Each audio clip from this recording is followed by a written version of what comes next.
So the second part is proving that every DFA has an equivalent regular expression.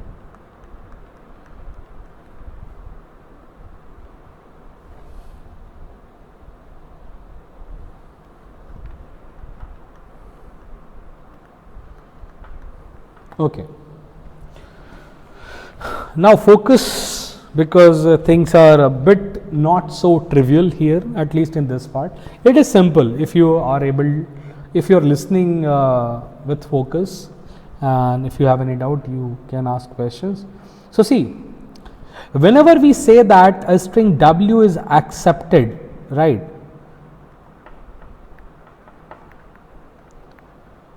what do we mean? When a string W is accepted by a DFA, a machine M, we mean that you start from the start state, right? So in the transition function we used to write that delta cap of Q0 whenever you take, it is one of the final states, right? I think it is trivial. What does it mean? It means that if you start from Q0 and W lets you travel on the DFA, right, and finally where you end up, it has to be one of the final states. It has to be a QF, right? That's what we mean. What does it mean? That a string that takes you from a start state to final state.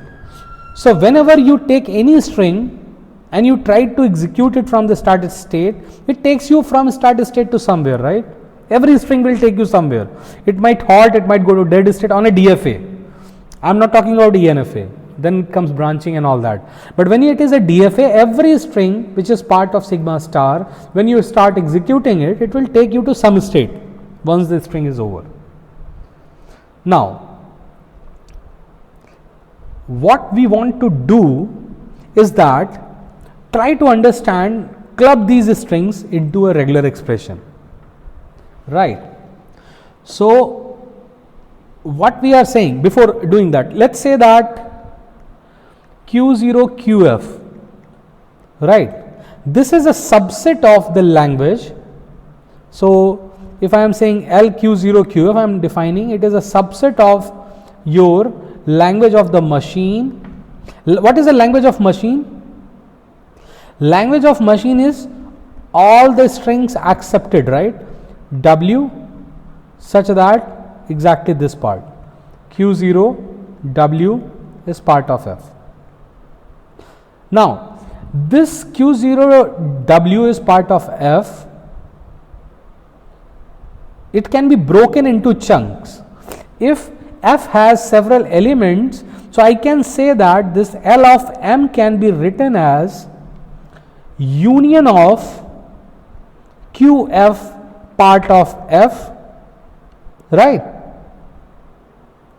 Union of the, let me write it clearly. So union of the state over the states belonging to final set. It is all the strings such that delta cap Q0W is actually QF.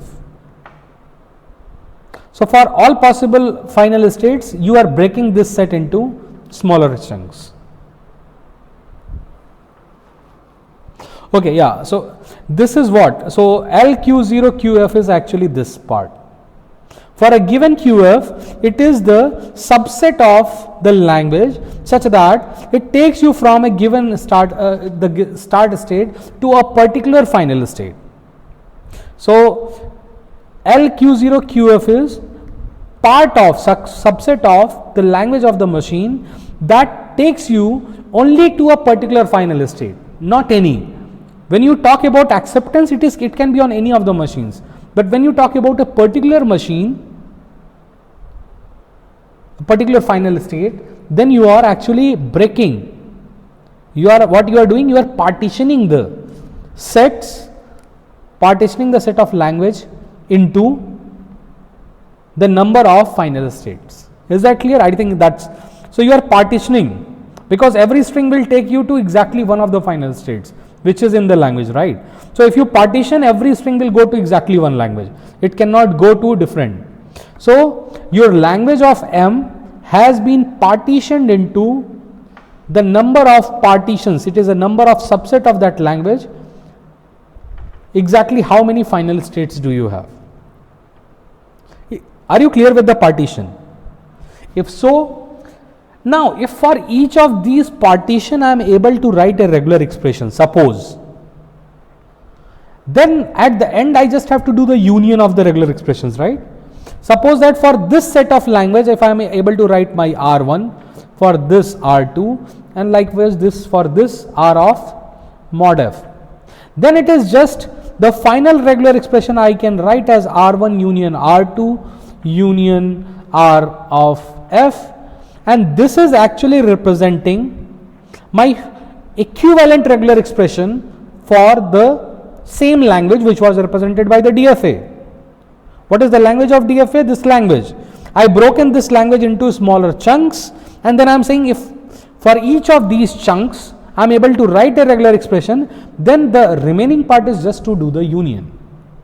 So now my job is not to convert this DFA into a regular expression. It is just that I have to construct a regular expression for a smaller chunk of language, that from a given start state to a given final state, what is the regular expression that captures all the string that take you from start state to that particular final state. Is the statement clear what we are trying to figure it out?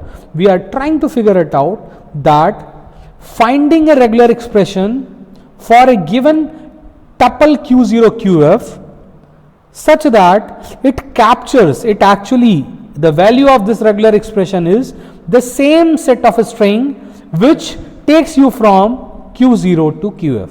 If you are able to capture so for R1 and similar way R2 and RF, you can do the union, and the union of these regular expressions will be having the value same as the language of the machine, and that is what equivalence you are gonna get. So for every DFA, that will prove that you have a regular expression. So I have to find a way to construct such a regular language. Now, anyone has any doubt to this point? We are just dividing our problem into a smaller sub problem so that we can deal with the smaller problem. Now, our job is just that given this Q0, this is my QF, and see, this is one path. There may be another path, there may be another path, there may be another path, right? And there can be several such paths. I have to find a regular expression that represents the same language, right? These are my strings W1, W2 up to some W whatever, right? It might be again up to infinitely many strings of finite length certainly, but I have to find an equivalent regular expression for it. If I am able to do so, I just have to do the union at the end for over all different members of final set. How we gonna find it out? To do that, I have to find from Q0 to QF. We are going to define in general for a Rij. What is Rij? All the strings from a set I, state I to J. If I am able to design in general way a formula to find a regular expression that can capture all the strings from I to J, that will certainly, that can help us to find out what it was doing for, sorry, these are actually strings, these are not a single symbol, right? So if I am able to design in general way some formula to find Rij, I can just replace I with Q0, J with, right? I can use Q0 here, I can use J as QF. So if you have a mechanism to find for all possible ij, I think you have the formula to find for q0 qf, and then for every you can vary the qfs, you can find for the all final states, and then you can just do the union. So now we have to define in general way that given a state I and given in the state j, whatever the strings are flowing across it, how to capture it with a regular expression Rij. So everyone is with me up to this point, or anyone has any doubt? Okay.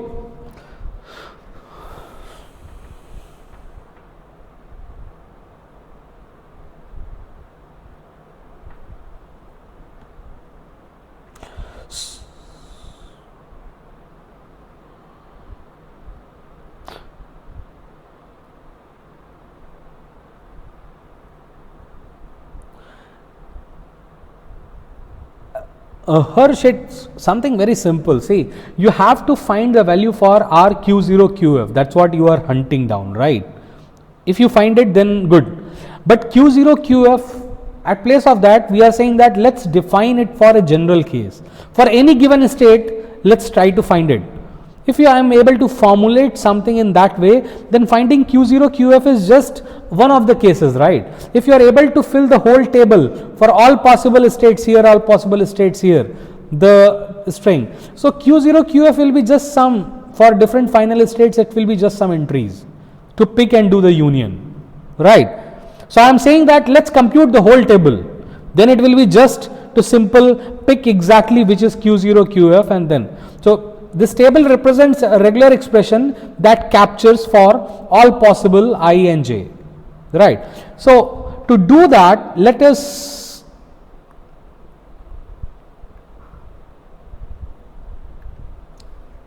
say that you renumber all the states.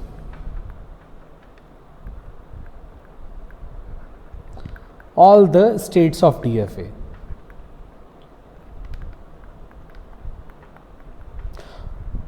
So when you do the renumbering, what I mean, if there were n states, so now in any order, I don't care.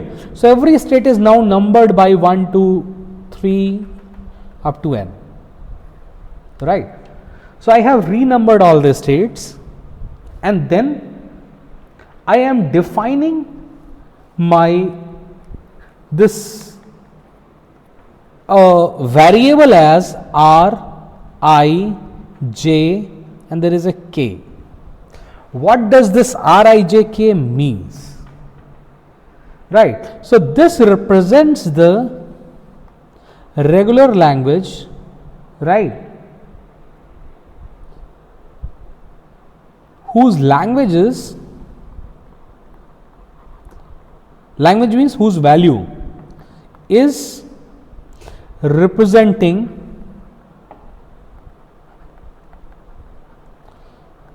all the strings that take the machine from state I to state j, which was what we were saying, but while using only state numbers from 1 to k as intermediate states.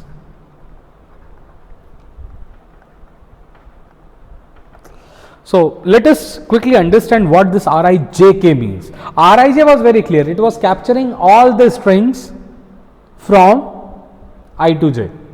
I am further breaking that set into something more smaller. I am saying that I don't want to capture all the strings. I want to capture only those strings which are traveling through up to at most k labeled states. So you have already relabeled the states, right, in any order, I don't care, but you are using the first k labels only as an intermediate node. So it is saying that If you have done the labeling of the states afterwards, you should not be using any k plus 1, k plus 2 or some label to travel. Those will come for a different.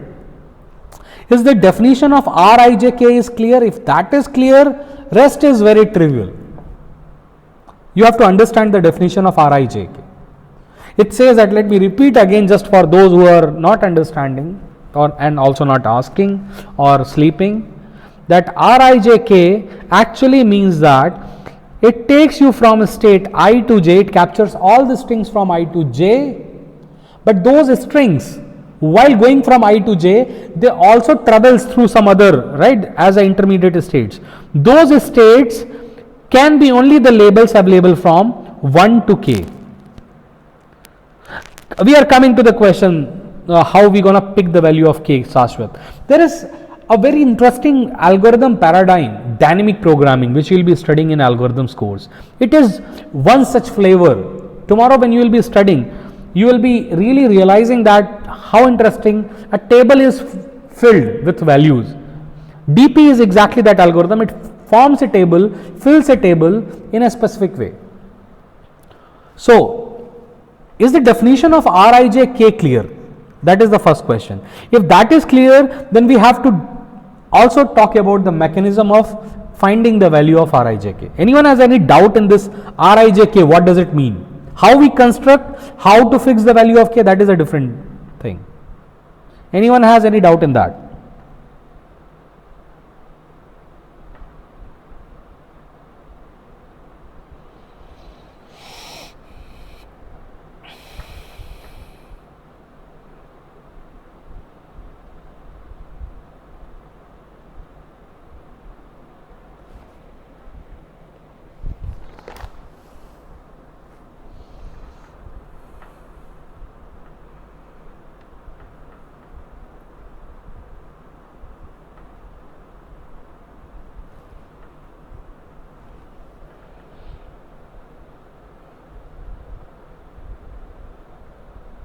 If none doubt, then should we proceed further?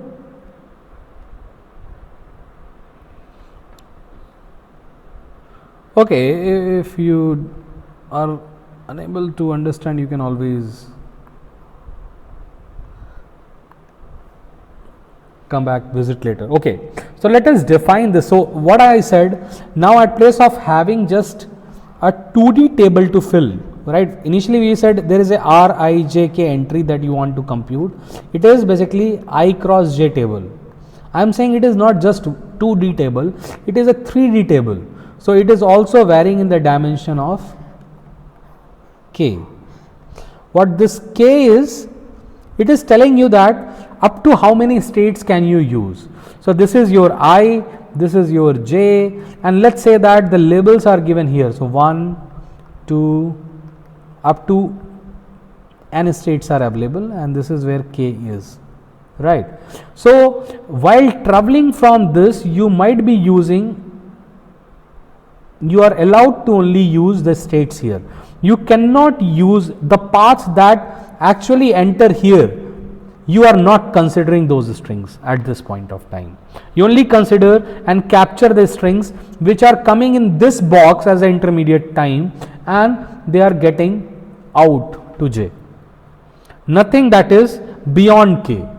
So these states are from n to k, they are excluded at this point of time.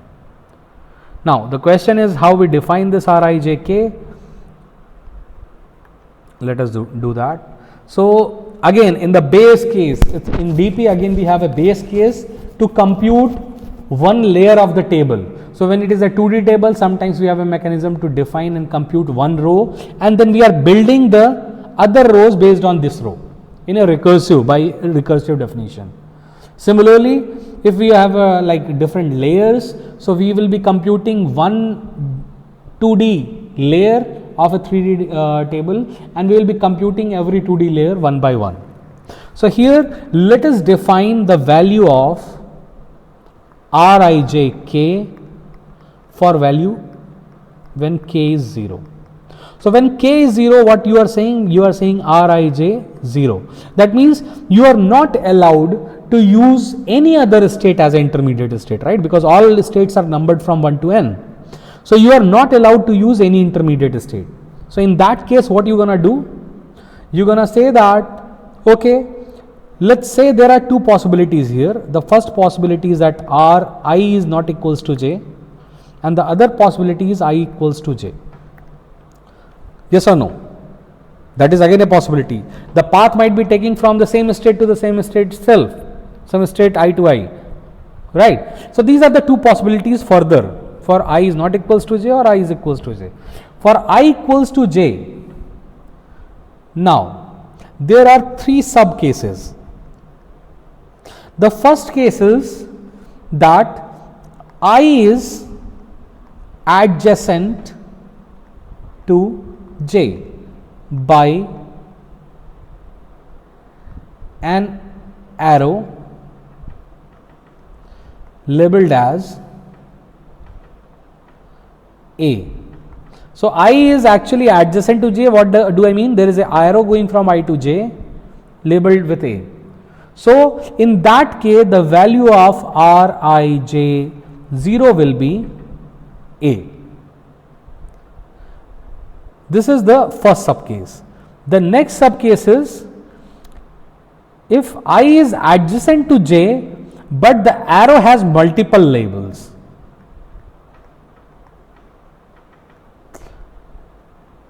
If arrow has multiple symbols, so then the Rij value will be, actually you take the union of all these. So I am writing A1 plus A2. This plus is used as a union, denoting union, because in a binary operation. So it is union of A1, A2 and all that as the regular expression at this point. And if there is no arc from I to j, you will be writing that. So this is the third case, is no adjacency, right? There is no arc going from I to j. So we are talking about I to j, not j to I. Remember that. So there is an arrow going from I to j. This is the first case is this is I, this is j. There is an arrow going by A. This is the first case. The next case, this is I, this is j, and this arrow is containing A1, A2, likewise. And the third one is this is I, this is j, and there is no arrow. In that case, your Rij 0 will be 5. Right? I think for these cases you can understand, we are able to quickly identify the regular expression. When we are talking about direct links, so at place when we are talking about direct links, defining Rij 0 is trivial. Now when I is equals to j, this equation changes a little bit. In the first case, again when you are talking about the first case, the second case, the third case. Now here when I is equals to j, you are not talking like this, you are saying that there is an arrow from a state to itself, right? So when there is an arrow from a state to itself and labeled by A, the regular expression Rij 0 will be what? It will be A union epsilon, because epsilon is also present there, right? So you are also considering that part. Now if there are multiple symbols, so Rij 0 will be considered as A1 union A2 and something plus epsilon at the last. Finally, the last one is if there is no arrow from I to itself, what will happen? It is 5 plus epsilon, as you have understood by then, and 5 plus epsilon will be what? What is the regular expression of phi union epsilon? What do you get? Should I say phi or should I say epsilon?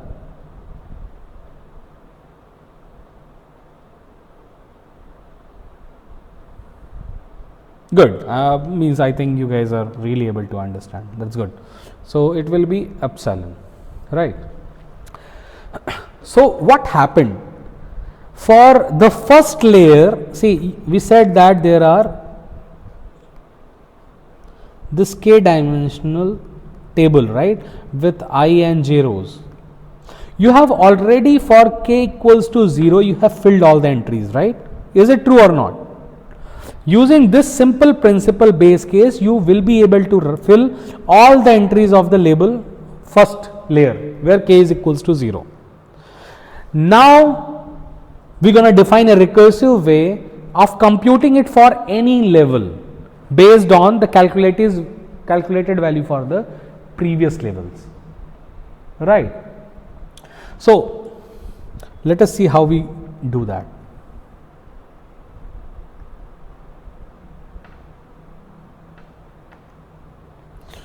Okay, we assume that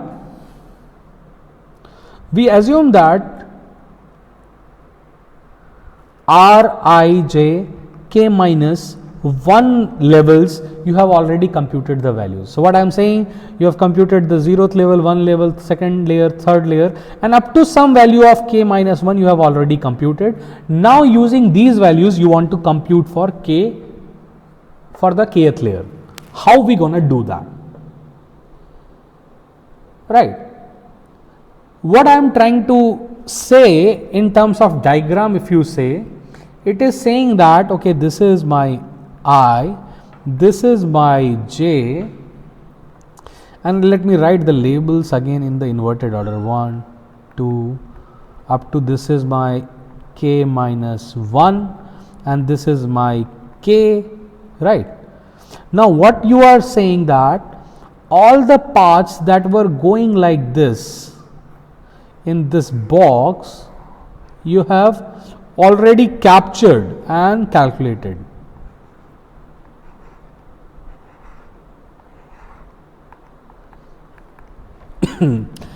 Right. Now you want to talk also about this state. You want to increase the number of intermediate labels. That's what you want to do. What will be the Rij k value? Can you define it in the terms of the previously calculated values? Now when you say Rij k, what you are trying to capture? The paths from I to j using the levels up to k, correct?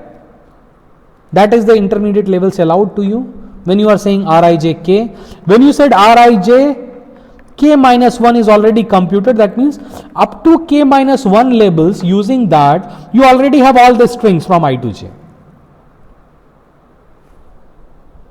So when you want to compute that, now you are bringing a new label, so some more strings might be added. It depends. It may or may not be. Let us first consider the constraint that the strings are not getting added. That means you don't have any new string that goes via k. All the strings from I to j only go by using 1 to k minus 1. They don't ever come to k, any string that you take. So what I am saying that in Rij that we were talking about, none of the strings ever go through k. In that case, what will be the value of Rij k? Can anyone guess? What will be the value of Rij k?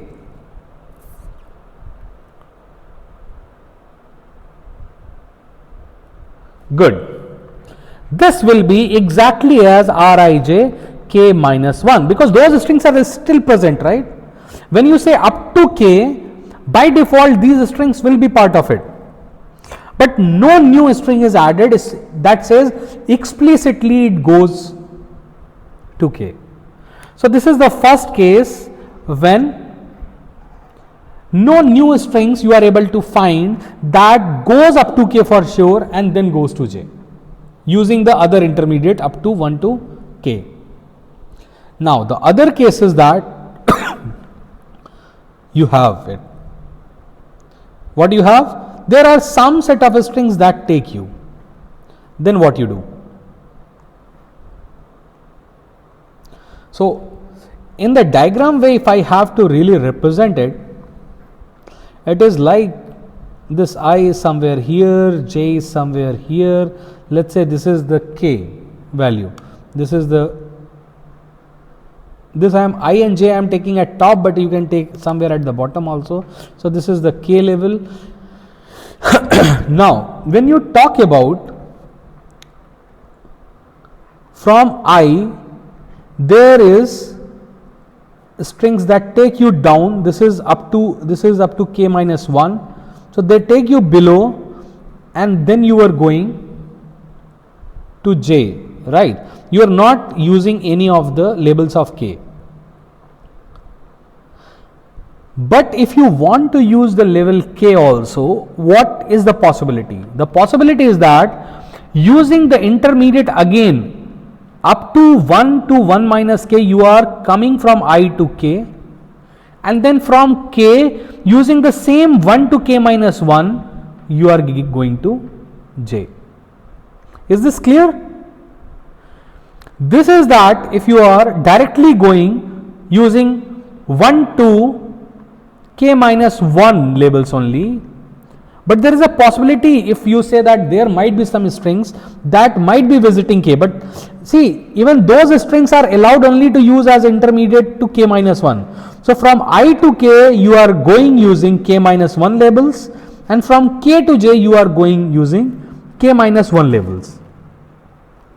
What is the regular expression that represents this particular set of strings?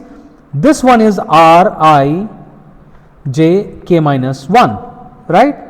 If I have to write for this one, what it will be?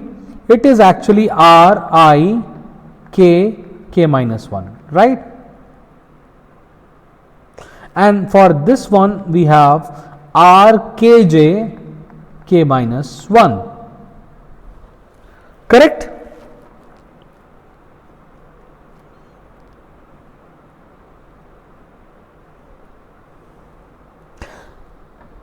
Harsha, we have every value for k equals to 0. We have computed it, right? See, this value of k cannot cross n for sure, right? Every label is from 1 to n. So when you are running the loop for all values of I from 1 to n and all values of j from 1 to n, certainly you are capturing all possibilities you have entered for value of k equals to 0. Now, so I said that, see, this you already have said that if the strings, these are those strings that never use k as intermediate state, but there might be some strings that go via k. So if I have to really write it, writing the r I j k, will it be correct to write it in this way, r I j k minus 1, these set of strings union with r I k k minus 1 concatenation? This is a concatenation, right? Strings from here to here concatenated with strings from here to here. So r I k k minus 1 concatenated with r k j k minus 1.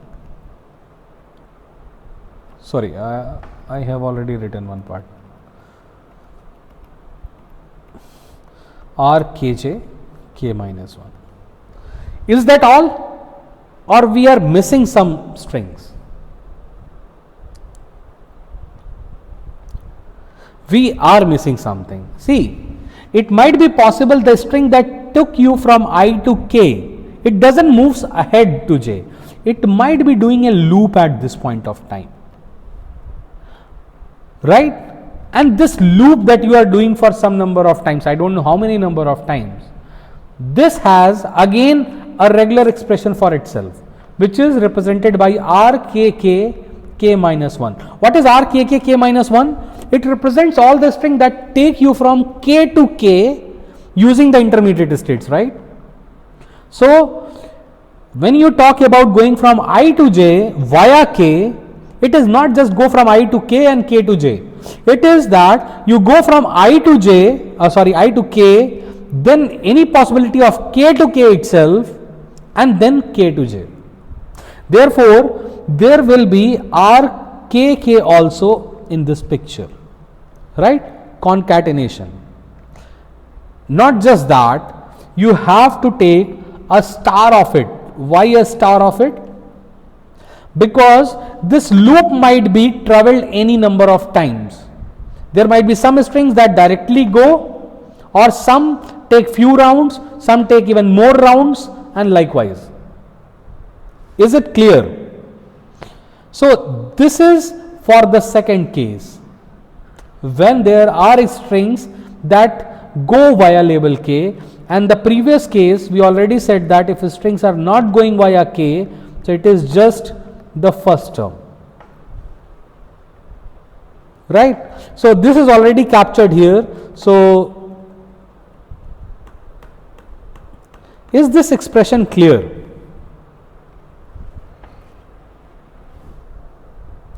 Anyone who is not able to follow this, please ask.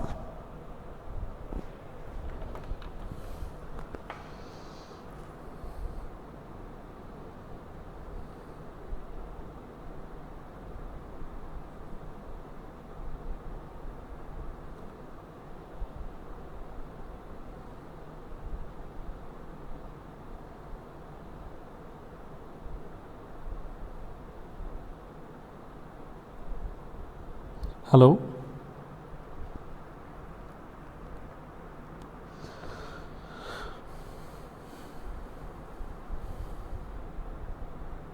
K is the number of intermediate states. No, sorry, K is not the number of intermediate states that you are using. I think then you did not understand the whole thing. When we defined Rikj, we said that Rijk denotes all the strings, basically the language of this regular expression denotes all the strings that take you from I to j while using only the labels, the states labeled from 1 to k. We labeled the states, right? We renumbered the states. So you can use any number of states. There might be hundreds of times you are visiting the same states. It doesn't matter, but you are allowed to use only those states which are labeled up to the value k. So number of intermediate states is not restricted, but the intermediate states that you visit, that's where the restriction lies, that you are not allowed to use the states of labeling that you have done beyond k if you are defining Rijk. To do that, that's what we said, that can be broken in two chunks. The substrings that never go via k, that is actually the same that you have already computed, Rijk minus 1. What Rijk minus 1 means? It means going from I to j using the labels from 1 to k minus 1. So it never comes to k. It is all below k. When you say also include k, so you have to add few strings to it. That means you have to take this regular expression union with some other regular expression that captures explicitly those strings that go via k as an intermediate state. Now if any string is going via k from I to j, where it might be going? So certainly it is going from I to k. But see, you cannot use again going from I to k some higher labels. You have to use only the intermediate labels, right? So going from I to k, you are using only the labels up to k minus 1, which is already computed again. Then going from k to j, you are again using the intermediate labels. That's why I have dipped this direction. It is showing going from I to k while dipping, going from 1 to k minus 1, and the same from k to j. But that is not the sufficient part. It might be possible that once you reach at k, before leaving for j, you are doing some looping there. Some string is doing some loop due to the definition of DFA, and because of that you have to also consider Rk to k for k minus 1. What does it mean? K to k minus 1 is that going from the same state to itself, going from a given state to itself while using the labels from 1 to k minus 1. We are already defining, right? I is not equals to j. I is equals to j. For 0 we have defined. Similar way you will compute for RII1, RII2, RII3 for all possible values of I. So in the same way we have the RKK k minus 1 computed. What does it mean? Going from k to k. So the final string that you gonna get from I to j, the final set of string, it should be going from I to k, then looping any number of times from k to k itself, and then going to j. So if you take the epsilon here, it is going from I to j via k but doesn't loop. And if you take any higher values, it is 1 time loop, 2 times loop, 3 times loop, and so on. So in that way only you can capture all the strings from I to j via k. And without k, I think it is already captured by Rij k minus 1. So you do the union of these two parts and you will get the final Rij to the power k. Rij, yes, not power. Is it clear?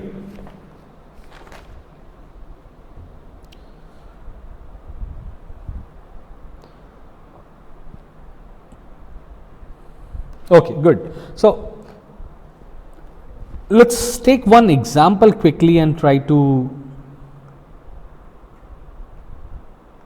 do it. I think that will make more sense. So this is Q0. At 1 you are remaining there, at 0 you are going to Q2. At 1 you are going to Q1. At 1 you are going to Q2, which is a final state also. Q2 at 0 it remains at the same place. At 1 it returns back. So for Q0 we have arrow for 1 and 0. For Q1 we have arrow for 0 is missing, right?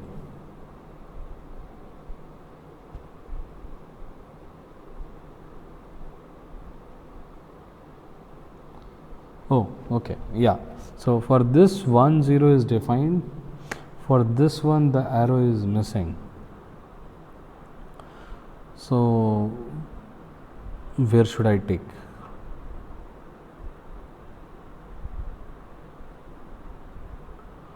Okay, let's say it's a 0 or 1. It doesn't matter. A 0 or 1, you go ahead and then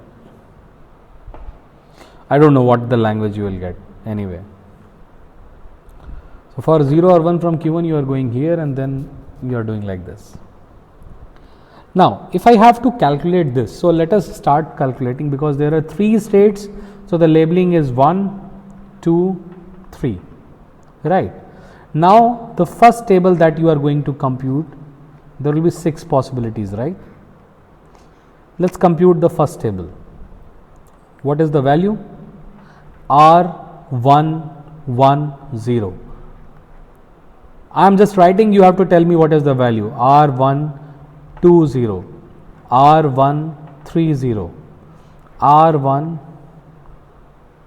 sorry, not 4, R210, R220, R230, R310, R320, R330. What is the value of R110? R110, how we calculate? If I is equals to j, is there a arrow from I to I? The answer is yes, there is arrow 1. But because I is equals to j, so you have to say that, what do you have to say? We have already wrote the rules. Good, 1 plus epsilon. What is R12? It is just 0, right? No epsilon. R13, 5. R21, 5. R22, epsilon. R23. R23 is 0 plus 1. R31, 5. R32, 1. R33, 0 plus epsilon. Is that clear? Anyone has any doubt in this?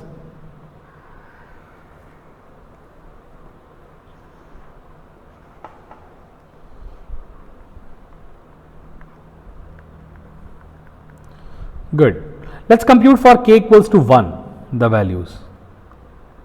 Now when you are computing for k equals to 1, so that's what, see, I said that the first layer is computing very easy because it's all about direct links. So k equals to 0 you can always compute very easily. But when it comes to the higher values, now we have to use the same formula that we have wrote there. That value of r I j k is equals to r I j k minus 1 union with r I j k minus 1, sorry, r I k k minus 1 r k k k minus 1 star and r k j k minus 1, right. If I have to fill the value for these, what will be the value of r11? 1. R111, if you are computing, it will be R1, J is also 1, so it is 1 and it is 0, R110 union with R1K. So what is K? K value is 1, right? So you have to write R1 and it's still 1. K is 1, so it's still 1. K minus 1 is 0. RKK again 11 to the power 0 whole star and R110. Correct? Is it clear? See, if you will see, all these superscripts will be always be 0 in this case, and therefore we know the value of R11, it is 1 plus epsilon. So it is 1 plus epsilon union with, this is 1 plus epsilon is star, then 1 plus epsilon.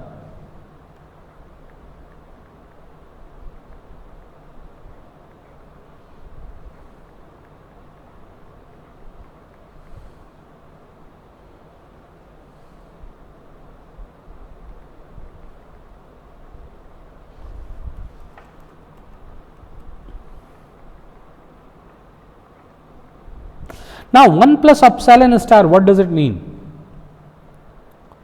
I can write it as 1 star, right?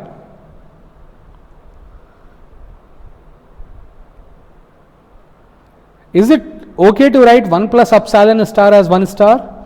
So I can simplify this language. What it is 1 plus epsilon, again that is a union. So it is actually epsilon plus 1 plus, I'm using two different forms of union, so let me just bring it to just one. So epsilon plus 1 plus, what is rest? Rest is 1 plus epsilon times 1 star times 1 plus epsilon, right? So it is 1 plus epsilon times 1 star times 1 plus epsilon. What does it mean?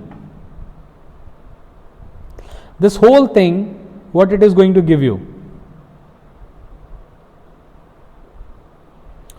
This is 1 star. If you take epsilon, it is still 1 star. So you have a 1 star here.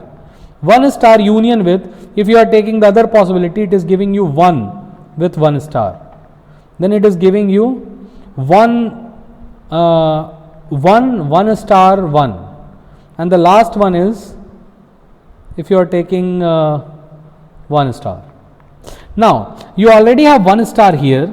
You have 1 times 1 star union with 1 star, you will get the same thing, and 1 star 1, it is again subset of 1 star.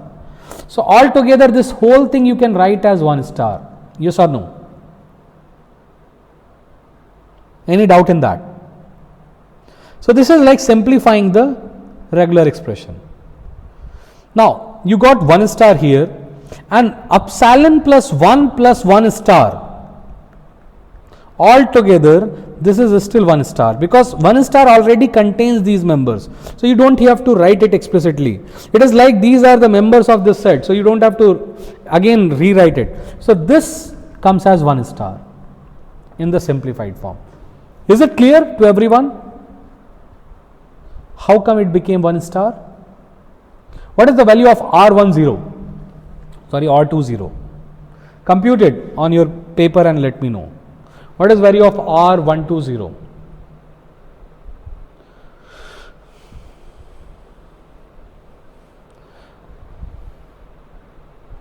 R12 1, sorry, not R12 0, R12 for k equals to 1.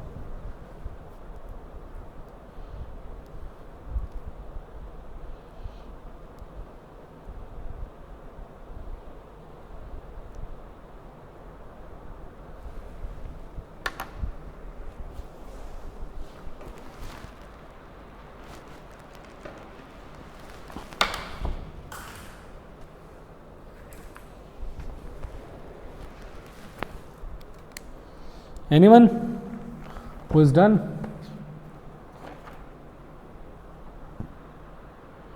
What is the value of R121? So certainly it is R1.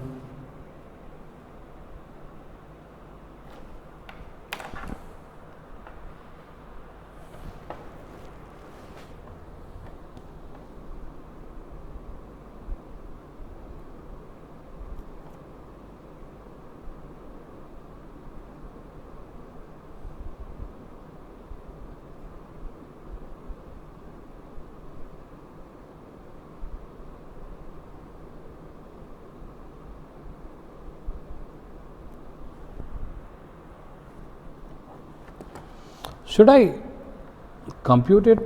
Is it required? Okay, let me do it on another page. So R121 will be, let me write at least the formula for you. R120 union with R1. What is the value of K1? So R110 in R110 star R120, right? And this R120, what is the value? Oh.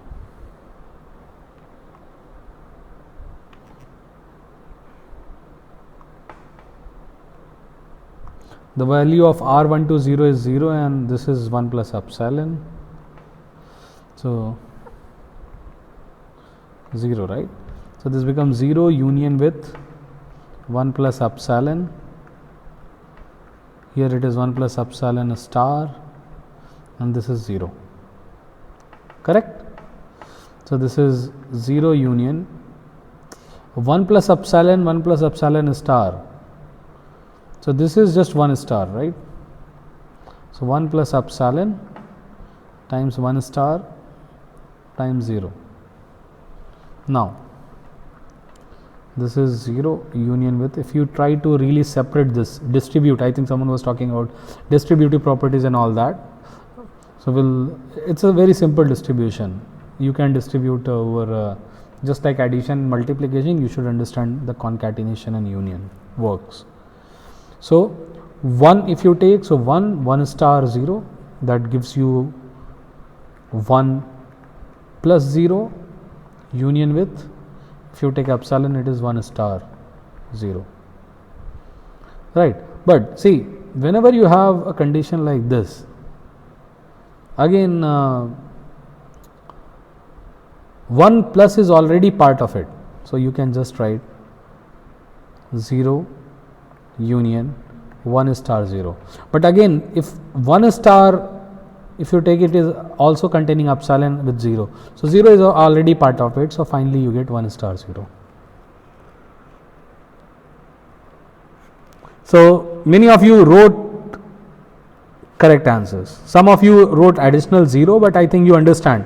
You don't need to have additional 0 because 1 star already has epsilon part of it.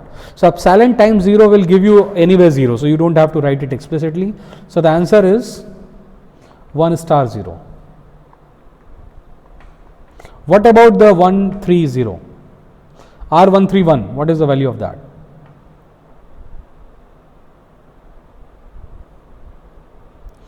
R13, oh okay, that's interesting. So R131 will be R130 union with R13, sorry, not 13, it will be R110, R110 asterisk R130.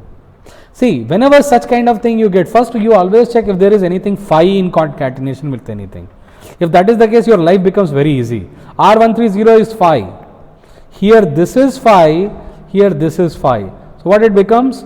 Phi union with phi concatenated with something. I don't know what it is, but by default it becomes phi, and therefore you get a phi. Good. What is R21?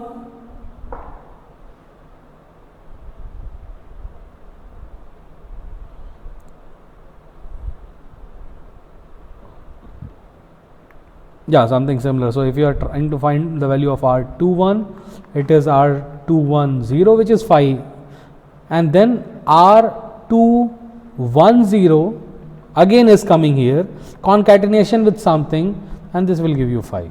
So you don't have to compute further. You have to just mention that and then phi. R221. What is the value of R221?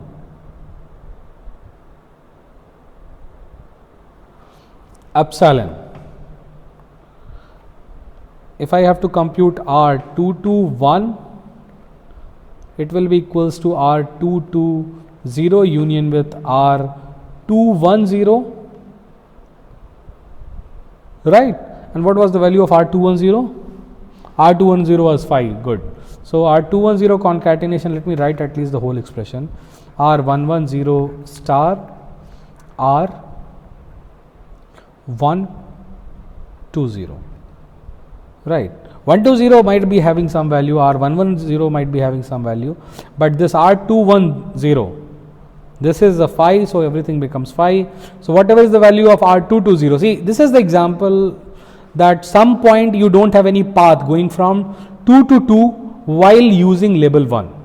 You don't have any path, any string that takes you from 2 to 2 using 1, correct? And that's why you are getting just 1, the epsilon itself, because you already had it. So I think in this way you can compute the whole table for k equals to 1. Then in the same way you can compute it for k equals to 2, and in the same way you can compute it for k equals to 3. Yes or no? And if you do the computation, I think all these values will be filled. Once this is filled, then what do you have to do? That is the next question. Everyone agrees with me that you can compute in the same way. I am not doing the rest of the computation. I think that you should do in a time, because you should practice how to compute these things. Now, anyone has any doubt? Can I go ahead, or should I really compute everything? I think you should be able to do that. So let's move further. So what we said, that you got already the value of Rij k for all I, j, k, right, such that I is ranging from 1 to n, j is ranging from 1 to n, and k is ranging from 0 to n. Yes, you already got the values of these. Once you got the values of these, let me say that what do you mean by Rij n? What do you mean by Rij n? Rij n is all strings from I to j using intermediate states from 1 to n. Means all states. You are allowed to use all the states. So actually what Rij you wanted to compute, that is this Rij n. Is it clear? Rij that we were defining is our Rij n. And how you compute Rij n? Using Rij n minus 1, n minus 2, n minus, and we already know Rij 0. We have defined it. So that is how you compute Rij n. So once you have Rij n, basically the last layer, so the last 2D layer for value of k equals to n is the final one. You should pick that table as the 2D table, and that is your Rij.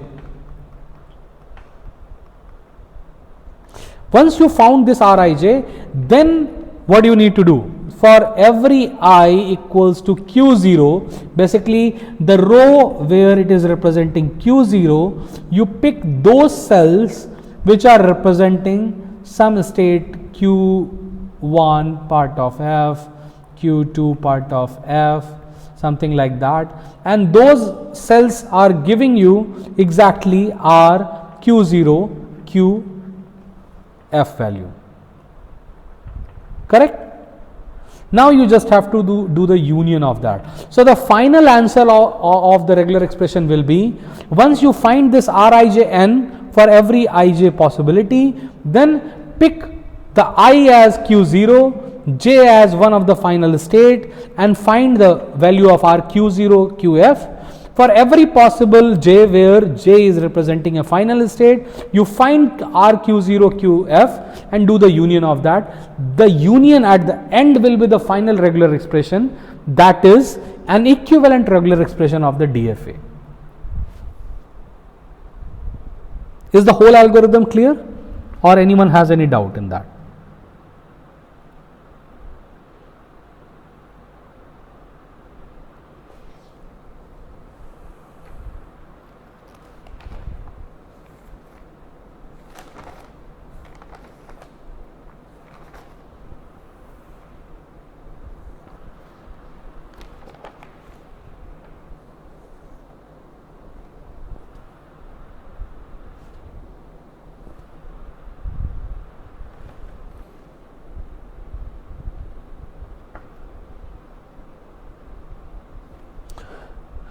Yes, so you have to find Rijn for all possible values of Ijn. Once you've already found it, you pick the nth dimension, right, 2D table where all values of Rijn are present, and then in that you find the value of R Q0 QF. How you find it? Q0 is labeled by some I, right, and QF also has a label. So you map it to that and you will be able to find the R regular expression that represents all the string going from I to J, that means Q0 to QF. You already found that. You just have to do the union of that for all possible final states. The I will be fixed as Q0 because you want to know the strings going from the start state, not any other state, any arbitrary state. So you are fixing the I value as Q0. You are moving J for all possible final states, and the regular expressions in this way for nth dimension, the values that you have achieved, you do the union. This regular expression is representing which all strings? It is representing the union of the string that take you from a given start state to any final state. And isn't it the same set that represents the set of strings in the language of the machine? The answer is yes, because the language of the machine comprises of all the strings that take you from the start state to some final state. That's why the union.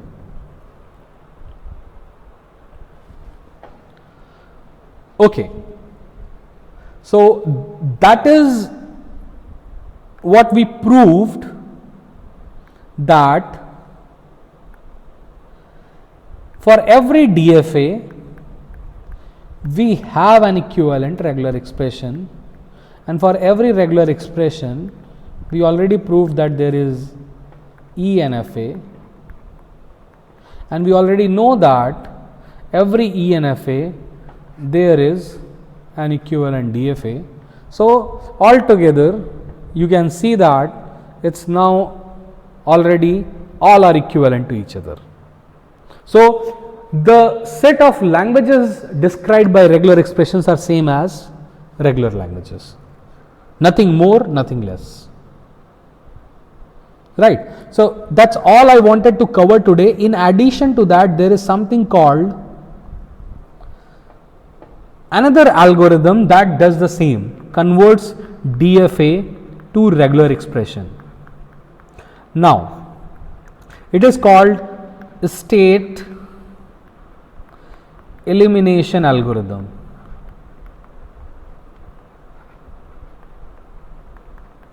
You might have realized how much time does it take to really do this whole computation, because you are creating a k dimensional table for all what possible values. You are computing for all these values, right?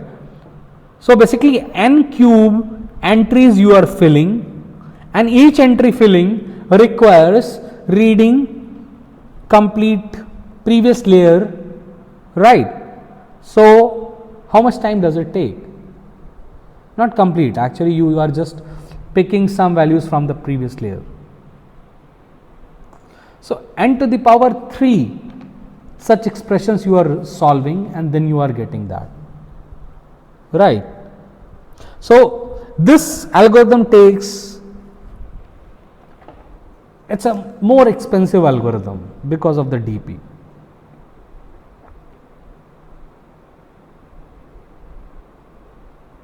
Now this algorithm, which is the next one, it is a bit efficient in terms of time. So it does the job faster for you. How it does? It eliminates the state. It starts with a DFA. Actually, it's not a DFA, it's a GNFA.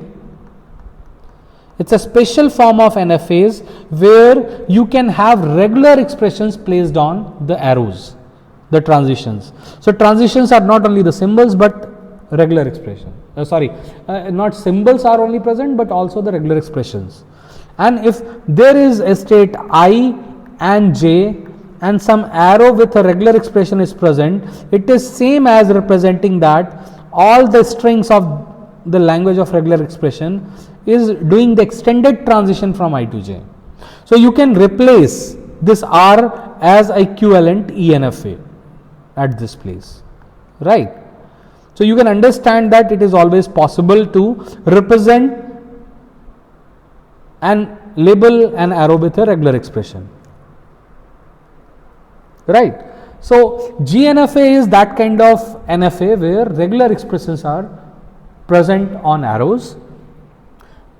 We construct a special GNFA and then keep deleting the states, and finally when we get a final GNFA, that there is a start state and the final state, and this is the only regular expression. So this regular expression is our equivalent regular expression, right? Now how we do all that, that is a algorithm will take some time of explanation. Now I would like to ask, do you want me to continue and finish it now, or should I leave it for you to read and understand? Because sometimes it might be asked that you design from DFA to regular expression using a state elimination algorithm. The algorithm is very simple and trivial. See, I think the whole thing is to understand what that special GNFA is. Once you understand that special GNFA, the reduction is something very similar to what you have done for the previous DP. How you captured all the strings going from I to j without losing anything. So here you just have to understand the concept that when you are deleting any state, your language is preserved while the deletion is happening. So those who are present,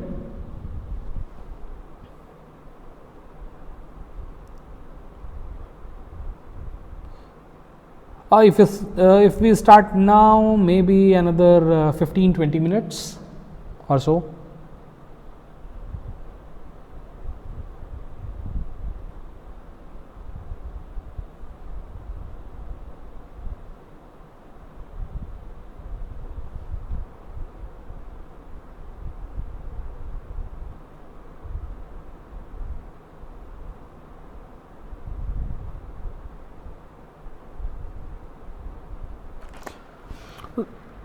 So what I can do, maybe if everyone is okay, I can give you just a quick introduction and kind of the concepts, and then I will not go in the details. You can go back to the details later on by yourself and figure it out, try solving some questions, right? Is that okay?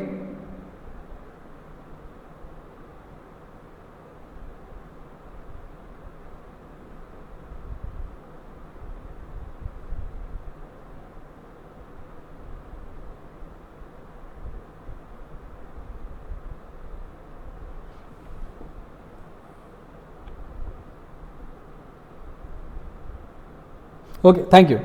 Okay, so let us quickly get into this without wasting any more seconds. Okay, so we were talking about GNFAs. What are GNFAs? I already defined that these are the machines with arrows labeled as regular expressions, right? So we are talking about a specific GNFA. What is a specific GNFA? We say that there are some terms and conditions for this GNFA, that start state has no incoming arrow. So no incoming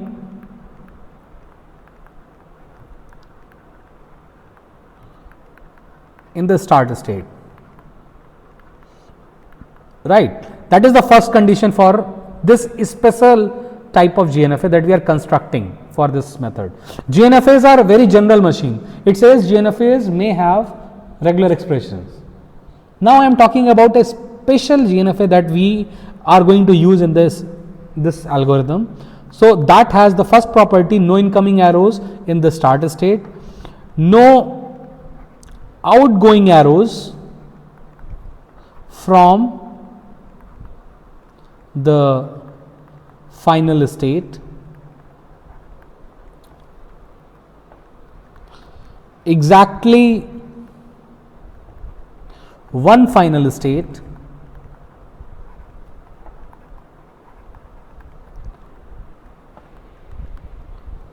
and then you have arc from every state to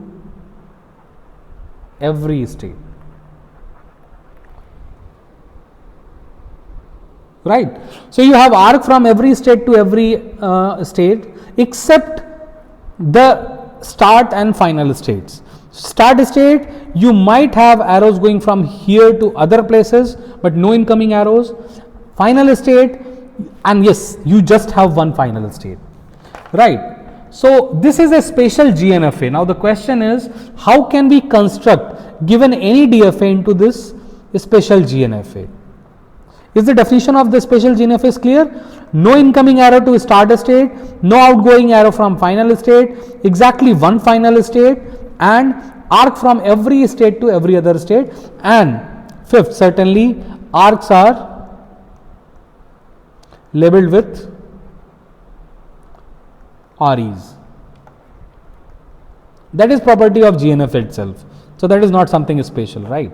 So you can not consider that. So first four. Now, okay, let's see that given any DFA, how can I construct an ENFA?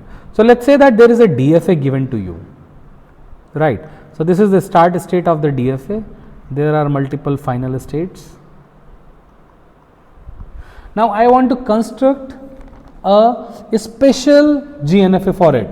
Now it is possible in this DFA that there is some arc coming to it, right?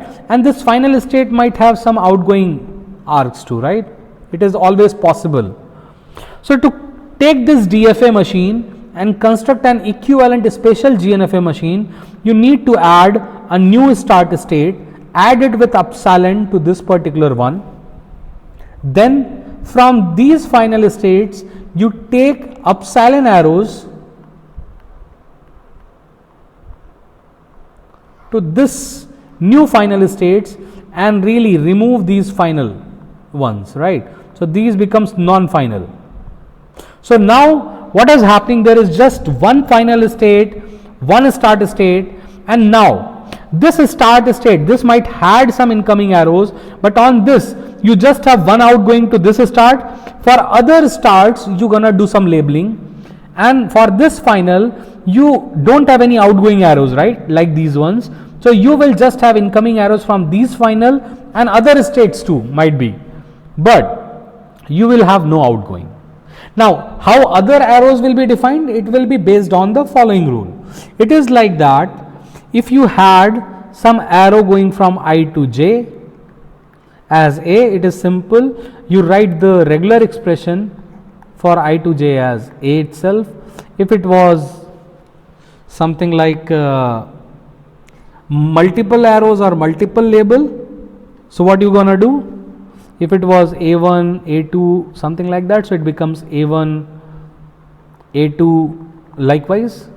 And if there was no arrow from a state to itself, then what you're gonna do? You're gonna add a arrow from I to j with labeled phi, because you have to make from every state to every state there is an arrow. So you're gonna label it with phi.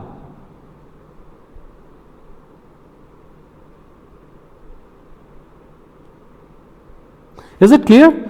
So whenever we say that if there is an arrow with A belongs to sigma union epsilon, you do that. Is it clear? So from a state to itself, what is the arrow? Epsilon itself, right? So it's not phi. You should not be using it as phi. Any doubt in this? So given any GNFA, you can construct an equivalent. Given any DFA, you can construct an equivalent special GNFA. How you do that? Add a new start state, add a new final state. So if you had n states in DFA, you're gonna get n plus 2 states in this GNFA. Now from this start state, add arrow, single arrow with epsilon to this state, and add 2 other states from this state, start state, with phi label, because from this start state there is no arrow going to any other state, right? So you're going to add it with phi. Similarly, from these previous final states, there will be arrow going to this new final state with epsilon.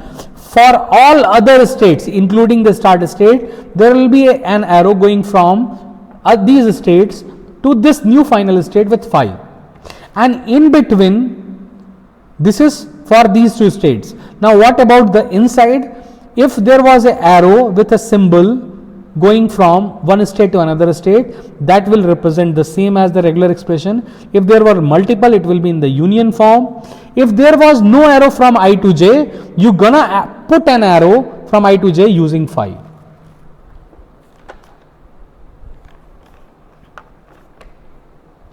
So let us take a quick example just to understand how to create this GNFA thing. So let us say that there is this state 1, this is your arrow A, from 1 to 2 you are going with B, and this is a final state, and this is AB. This is my DFA, right? Now let us construct an equivalent GNFA. This is a very simple DFA I have picked. So if you take 1, you take 2, now 2 is no more a final state. So I am adding a start state S, I am adding a final state F. Now S to 1 there is an arrow with epsilon, 2 to F there is an arrow with epsilon, correct? Now from here to here, if you are going from 2 to itself, so basically this is epsilon union with A union with B.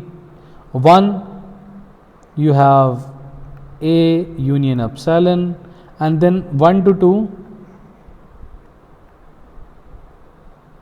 you will be using B only. Now there are some arrows which are missing, correct? So 1 to 2 is already arrow. So the arrows that were not present is S to 2, S to F, and 1 to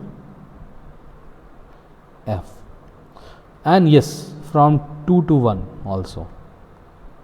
From every to every, except following the condition that from start you just have outgoing to all, for final you have incoming from all.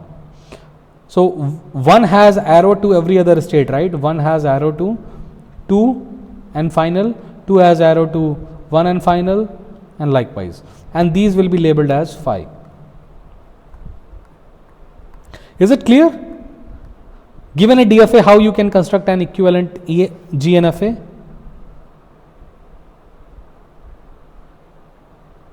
Okay, if that is clear, then now the part comes that how we get to the point to get the equivalent regular expression. Now, what we did, we took a DFA, we converted this DFA into a GNFA. This was n states, I got a n plus 2 states GNFA. What I want to do, I want to do a deletion process. I want to delete n states while preserving the language of machine. What I want to do, basically whenever I have a GNFA with k number of states, I want to find a process such that it says delete one state while preserving the language. What do we mean by preserving the language? It means that still whatever is the language of this machine was, it is same when you deleted and it becomes k minus 1 state GNFA. And this GNFA, when you construct it from the DFA in this step, right, you can feel that you haven't altered the language. The language of this GNFA is same as language of DFA. Because still you are starting from the start state. If you take the E closure of S, you will reach to this S1, right? And when you are at 2, when you take the E closure of 2, you will go to F. So the language of DFA and language of this GNFA is same. So therefore, we want to keep this while deleting it, that the language is preserved.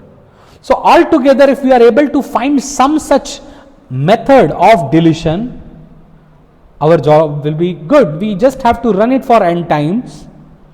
Every iteration it will be deleting one node while preserving the language, and finally at the end we will be left with what? A GNFA with 2 states. Correct? Which 2 states?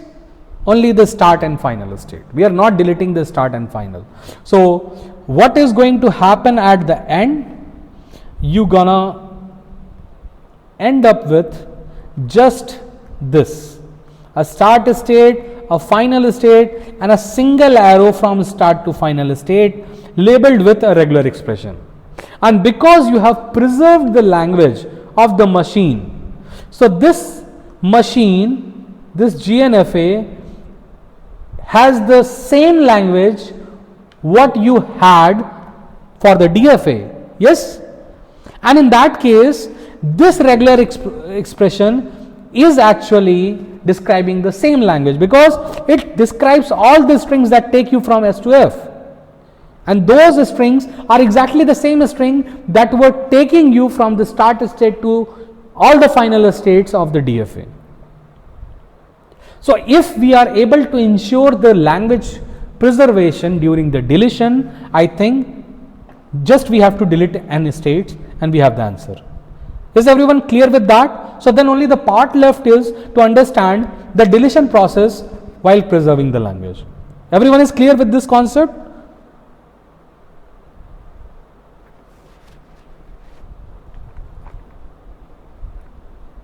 Okay, good. So now my whole job is to perform a deletion while preserving.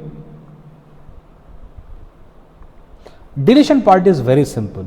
Let's take some state Qi, some state Qj, and there is this state K that I am planning to delete in a iteration. So I want to delete this Qk in a given iteration. So for every possible I and j you have to do it, right? So iteration of deletion is that for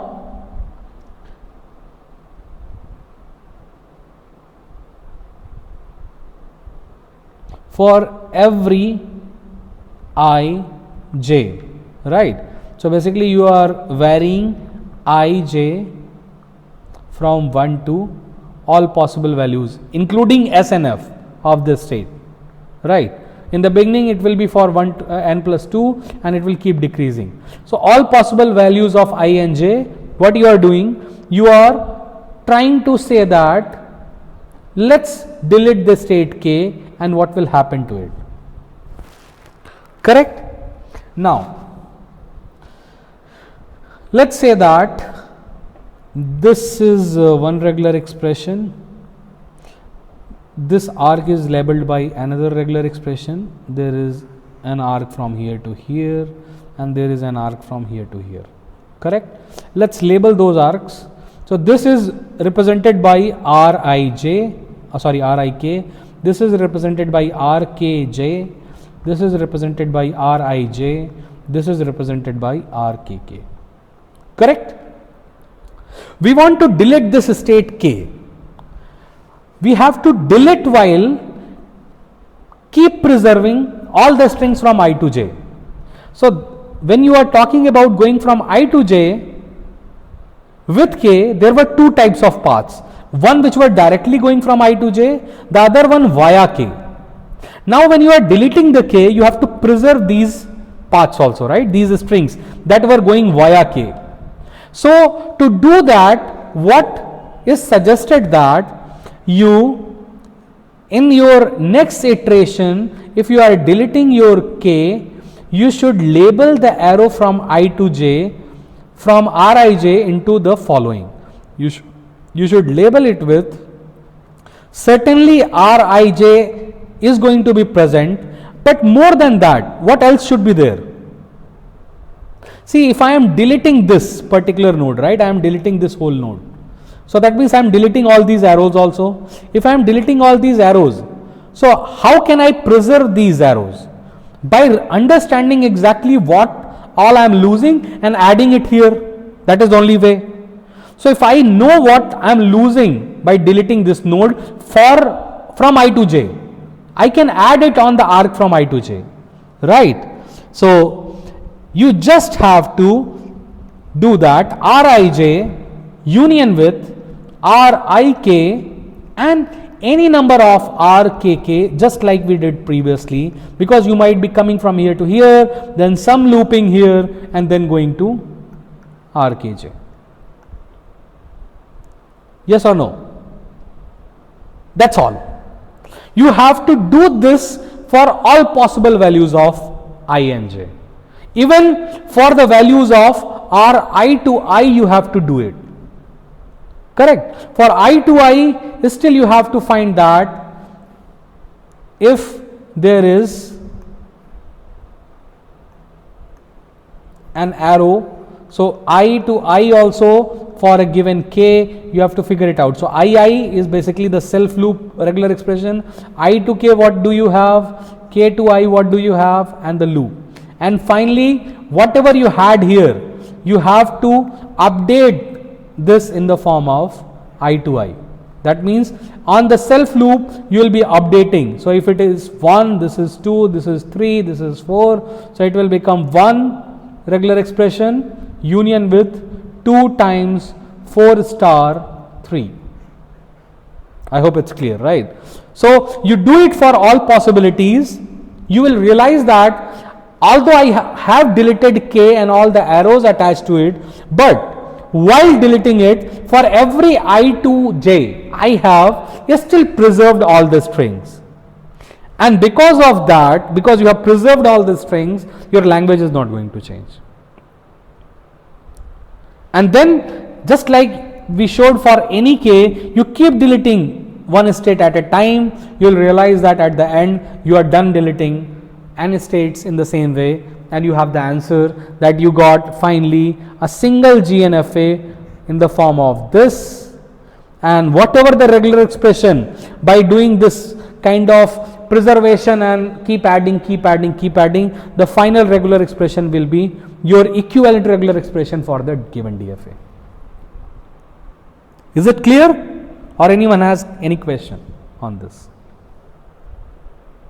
I am not going to solve the example. I think I will leave it you guys to really solve it by yourself. and practice, and if there is any doubt you can come back again to me, right? Is the concept clear how we are doing, how we are achieving a regular expression from a given DFA? We are converting it into a special GNFA while preserving the language. Then we are keep deleting the states apart from the newly 2 added states, and once all the states of the original DFA are deleted, you will reach up to this point, and in every deletion we have preserved the language. That's what is most important. In every iteration for all possible values of I and j, you have to really do this conversion. For every link you have to update this thing. For every link that will be remaining in the next iteration, you have to update the value of that link. If you do so, certainly you have preserved the language, and finally once you reach to this stage when you have just 2 states of the GNFA, the labeled arrow is your equivalent regular expression. Any doubt or any questions?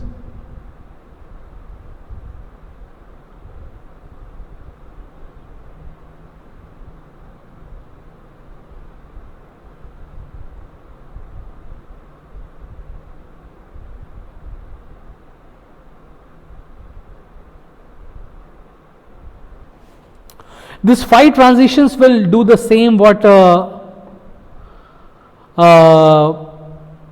because when you will be adding, right, what it was doing there. For example, if 2 is 5 here, because there was no path from I to k, then when you will be calculating this, because 2 is 5, what it will do? It will make this whole thing as null, again a 5, and anything union with 5 you will get the same thing.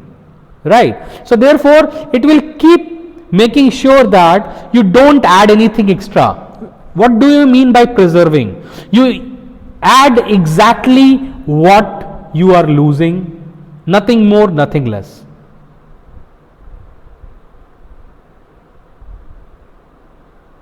Is it clear?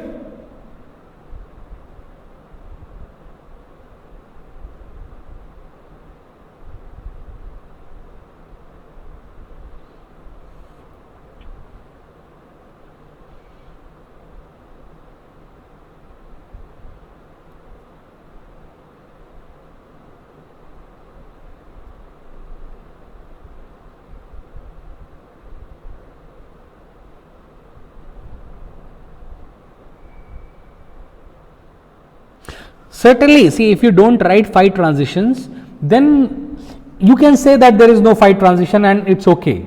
But see, while writing 5 mathematically, you are applying a uniform rule to all the states, right? And you are saying that there is a regular expression. So you are dealing in the regular expression way. You can say there is no arc from here to here. Correct? You can say there is no arc. So actually, what you are understanding, because there was no arrow and you created arrow with 5, why we need to do that?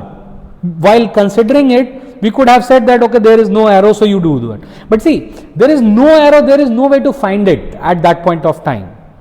But when you are coding these things, so because you have created a 5, now you just have to write a single formula, it will compute for everything. Right? So when you are coding or doing something, it is just a simple rule mathematically for regular expressions that performs and gives you the answer. It is we who understand it, okay, there is no arrow and 5 and that's why we are doing. But when you are writing codes, and yes, there is a language, I don't remember, I think it's JFlap or something, where you can design actually code DFAs and all that process. I think it's JFlap or something like that. And I don't know, maybe when you are learning this introduction to language processing course, you might need to design DFAs, regular expressions, and all these are used in compilers extensively.